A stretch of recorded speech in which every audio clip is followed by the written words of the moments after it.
All right, so your warm-up, you were just playing around with some transformations, right? So the first one, now we usually don't think of this as a transformation, but it is, even though it's linear. When we graph y equals x plus 4, we think about slope, we think about y-intercept, right? But we can also think of it as a transformation. Remember, the y equals x line, like the parent function, y equals x, it just goes on a diagonal right through the graph, right? Well, if we think about a transformation of this,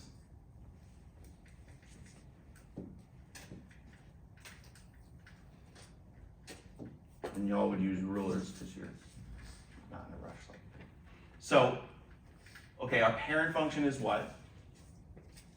Linear. And what would a plus 4 do? Make it go up 4. Does anybody think it should go left 4? So raise your hand if you think it should go up 4. Raise your hand if you think it means it goes left 4. Nobody thinks it'll go left 4? What will you give me if it goes left 4? No, I'm just kidding. What do you think?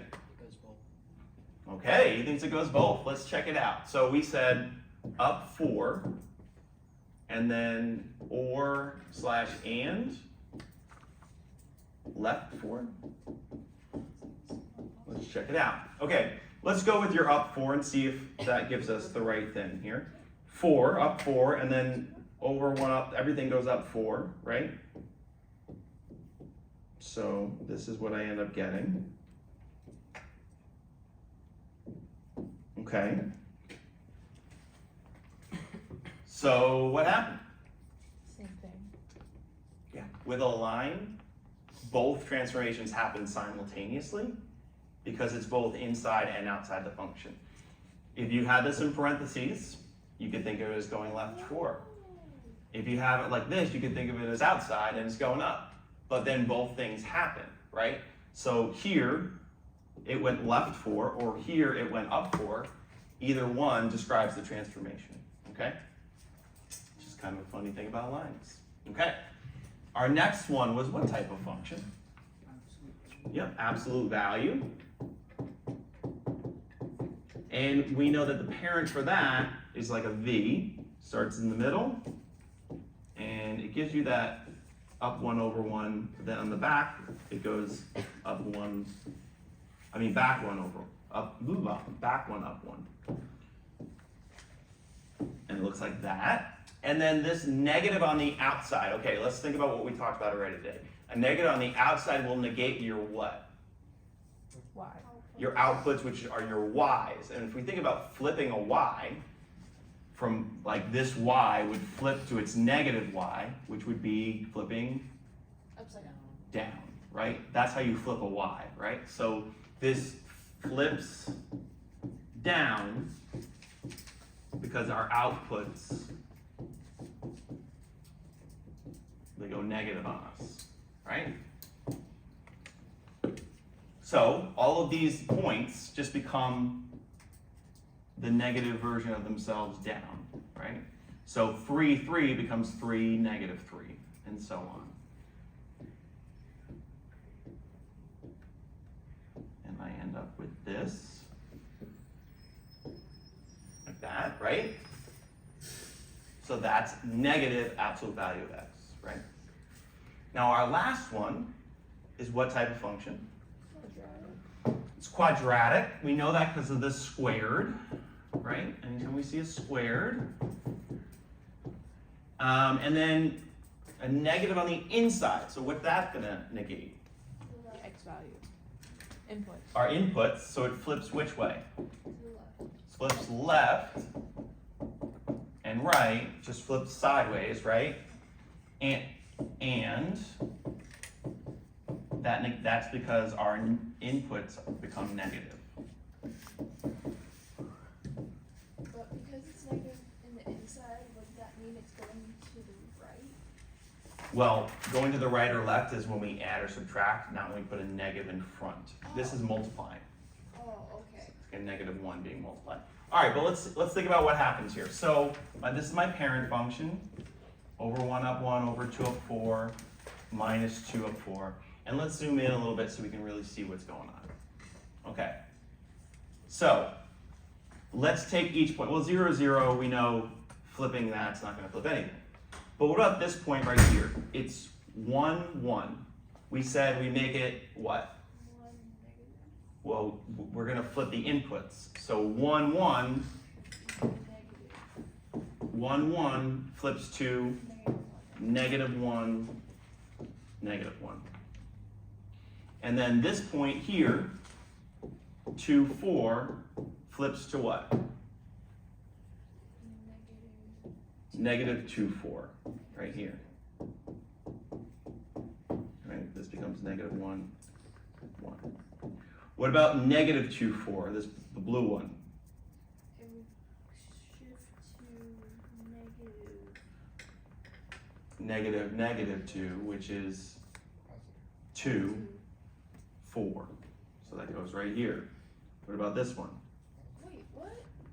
Goes right here. Huh? So our parent function looks like this. And then when we flip that over the y-axis, it looks like this. What have we learned? Exact same thing. It's the exact same thing. So the thing about parabolas is they're symmetrical, right? So if you flip this over here, well, don't we have a point exactly at that spot already, right? And we have the same thing going the other way. So because of that, you really can't, or you can, but it doesn't really change the function when you flip the inputs. It also should make sense to you because if you negate x before squaring it, does it really matter? No.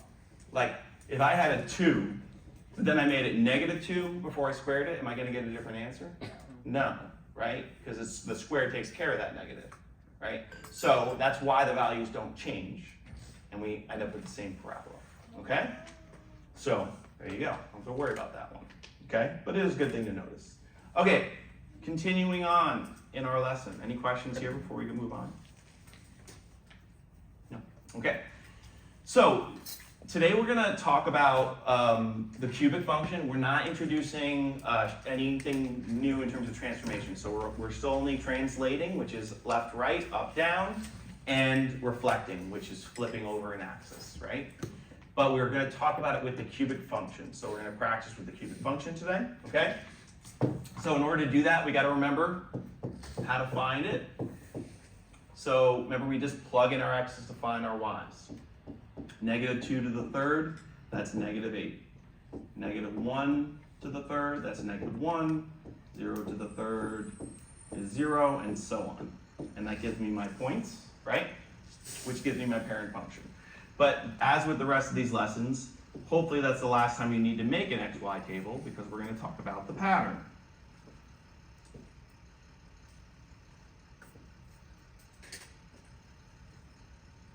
Okay?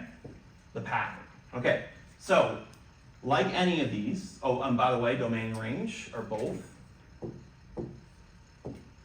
all real numbers.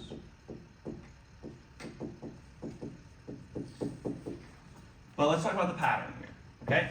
So our key points pattern,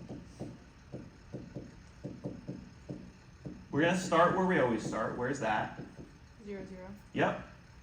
So start at 0, 0. And then to get to this next point, where do we go? To get from here to here. Yeah, I'm gonna use direction. So I'm gonna say right 1, up 1. And you'll see why I'm being more specific this time. And then I go right 2, up how much? 8. 8. And that should make sense because 1 to the third is 1, 2 to the third is 8, right? That's why the movement happens that way. But then, to go backwards, it's not like a parabola where I can just go back 1, up 1, back 2, up 8. I'm actually going to go, change my color here. I'm going to go left 1, and then what? Down 8. well, that left 1 down 1, and left 2 then down 2. No, 8. 8, right, down 8. Okay, and why do we need to know that pattern? Just, and especially when it's like, yeah, duh, of course that's what you do. But hey, what if I then told you you had y equals x plus 2 to the third plus 3? Well, if you want to know the pattern so that you don't have to make an xy table for that, right? Because that would make us go left 2 up 3, and then if we know the pattern, we just go over 1 up 1, over 2 up 8, back 1 down 1, back 2 down 8, right? And then we have our cubic function. And we didn't have to do an xy table for that, which would have been complicated, right? So knowing that pattern is still important, okay? Ready to move on? So that's translation a little bit. And then let's also talk about what would happen with reflections. So it says use Desmos, but in the interest of time, I'll show you what happens here. Now remember, if we're doing a negative on the outside, we're gonna flip over the what? Y. Over the x, because we're negating our y's, right? We're negating our outputs, which flips us down. So we flip over the x-axis. Our y's go negative on us, right? So these points here would flip down. And these points would flip up. Isn't that the exact same thing, just on the opposite side? And yeah, it just gives you a mirrored effect here, doesn't it? So that's what happens when you flip on the outside. That was like a chromosome. DNA strand? Yeah, kind of. It's a good way to remember it. And then over here, we know we flip over the y.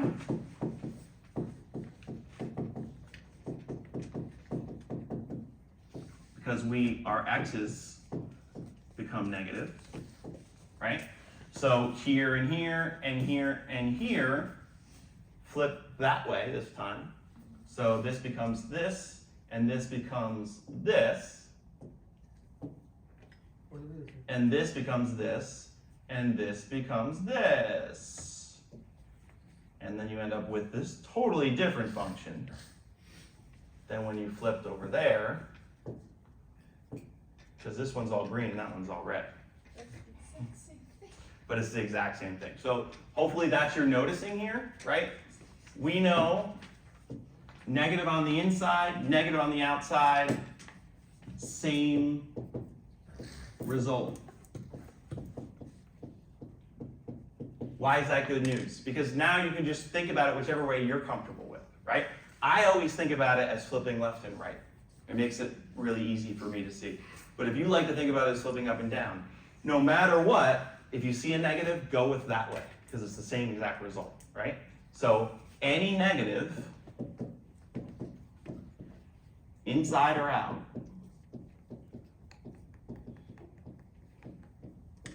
flip however you want.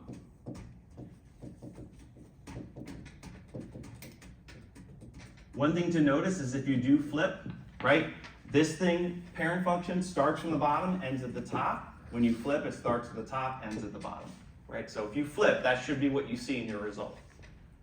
Thinking about it left to right, this goes up. When you flip, it goes down, okay, in both situations. All right, so use that and the previous thing to try the next three problems. So use what we've just talked about and what we know from our shifts, all that, to try the three problems at the bottom. Yeah, question? Even isn't the cubic function just a bent quadratic? Well, it's very similar because here, normally our parabola goes up like that, right? Yeah. Because all my negatives get squared and they become positive. But because it's cubic, they actually get negative and they go like that. So if you took this and you flipped it up, it would look like a much more stretched parabola because it's to the third, so it's really going. But if you think about it this way, to the fourth, which we're not going to totally learn about yet until a later unit, it would be like this again, right? Oh, Because everything would become positive again, right? yeah. But just to the fourth. All right, so go ahead and try those three, and then we will go over the results. I give you a couple minutes because we have to get through the rest of this. I'll highlight here what's happening in each one that's changed from the parent function.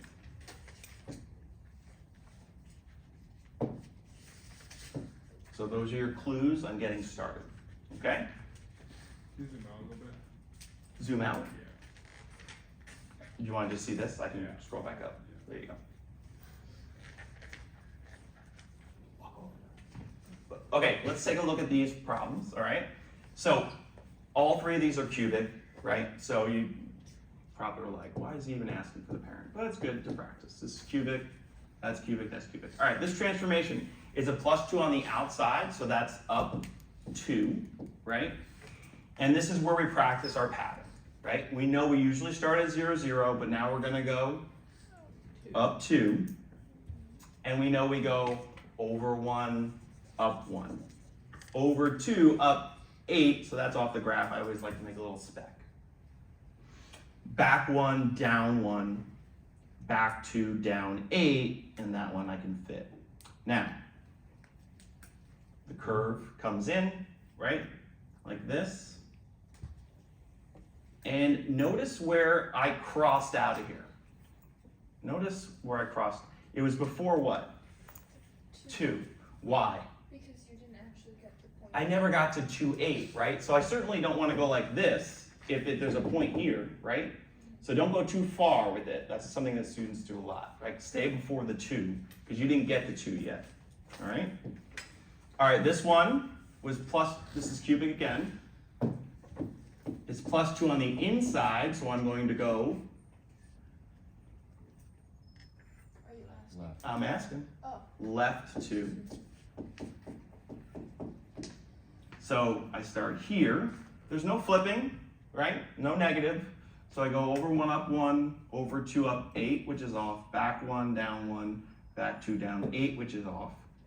And I end up with this function. Okay? Last one. I got cubic again. And there's a negative, so it's going to flip. Now remember, it flips whatever way you're comfortable with, right? It's going to flip. And it's going to go down 4. Okay? So I'm go to my starting point, I go down 4, and now here's the flip. Ready? I like to think about it as flipping like this way. It's just easier for me since we're going in those directions. So instead of going over 1, up 1, I go back 1, up 1. Instead of going over 2 to the right, up 8, I go back 2, up 8. And then the other way, instead of going back 1, down 1, I go right 1, down 1. And then this other one will be way off the graph. And you end up with this. Okay?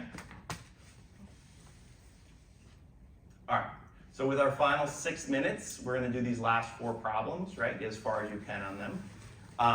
I will put up whatever we don't get to, I will work on and finish so it'll be on OneNote. But let's look at the first one together. So here you're given a parent function, you're told some transformations, okay? And you gotta write an equation and then graph it. Well, we know the parent function is y equals x to the 3rd because it's cubic, right? We know it's going right 5, and we know it's reflecting over the x. So if we're going over the x, does that negate my outputs or my inputs? Like, think about this. If this reflects down to here, what got negated, my x or my y? My y, right? 4 to -4. So it negates my outputs going over the x, so that means put it on the outside, okay? So y equals negative on the outside. Now, right and left has to go on the inside, so I'm gonna open up some parentheses and put x. Now, the third has to go on the outside of those parentheses. So a lot of students just put x to the 3rd inside, that's not where you do. The third has to go on the outside of the parentheses. And since I'm going right 5, I should do what? -5. -5 on the inside. And then to graph that, I just follow these instructions. I'm going to the right 5, and then it's reflecting, it's flipping. So instead of going over 1, up 1, I'm gonna go back 1, up 1. Instead of over 2, up 8, I'm gonna go back 2, up 8. Instead of going back 1, instead of going back 1, down 1, I'm gonna go right 1, down 1. Instead of back 2, down 8, I'm gonna go right 2, down 8. Which brings me to here. And if you ever wanna double check if you did it right, like sense check it, well, if you had a negative in there, either in the front or on the inside, you should be going top to bottom, right? If you don't have a negative, you should be going bottom to top, right? So you have about 4 minutes left. Work on these problems. If you're not sure if you got them right, as soon as I hand out the homework, I can come around and answer questions. And then again, I'm gonna put up all of them on the OneNote before I leave today, okay?